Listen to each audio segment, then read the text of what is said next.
Yearly exams ఏవైతే public exams ఉంటాయో వాటిని మార్చి నెలలో నిర్వహించాలనేది ప్రభుత్వం తీసుకున్న నిర్ణయం. వచ్చే ఏడాదిలో సాధారణ ఎన్నికలు ఉంటాయి కాబట్టి మరి దానికి దీనికి కాంట్రడిక్టరీ లేకుండా విద్యార్థులకి ఏమి ఇబ్బంది జరగకుండా ఉండాలనేది ఆలోచన చేసి ఇవి మార్చి 31 లోపల అయిపోవాలని చెప్పని టెంటివ్గా ఈ నిర్ణయం తీసుకున్నాం.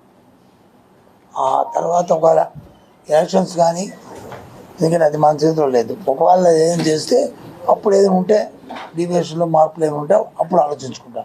కానీ ఈ కార్యక్రమాన్ని ఇది మరి ఎగ్జామ్ చేసి అన్ని చేశాము. దీంతో పాటు పై రాష్ట్రాలు కూడా అన్నింటిలో కూడా పరిశీలన చేశాము. సిబిఎస్ కూడా పరిశీలన చేసిన తర్వాతే ఈ నిర్ణయం తీసుకున్నాము.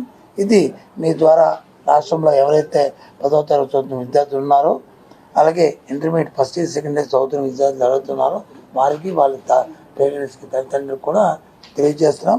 6 లక్షల మంది వచ్చి 10th క్లాసు, ఇంటర్మీడియట్ వచ్చి 10 లక్షల మంది, అంటే ఫస్ట్ ఇయర్ సెకండ్ ఇయర్ కలుపుకొని. మొదటి సంవత్సరం అయితే ఫస్ట్ ఇయర్ అయితే 5,29,000 మంది, అదే రెండవ సంవత్సరం అయితే 4,76,000 మంది విద్యార్థులు. అంటే సుమారు రెండు కలిపి 10 లక్షలు. అలాగే 10th క్లాస్ అయితే 6 లక్షల మంది, అంటే 16 లక్షల మంది విద్యార్థులు వచ్చి వీటికి పరీక్షలకు వచ్చి అటెండ్ అవుతున్నారు. వీళ్ళందరూ రేపు ఎగ్జామ్స్ రాసి 100% సక్సెస్ అవ్వాలని, వాళ్ళు బాగా అభివృద్ధి చెందాలని ప్రభుత్వం తరఫున అలాగే విద్యాశాఖ తరఫున వాళ్ళందరినీ విద్యామంత్రిగా కోరుకుంటున్నాను.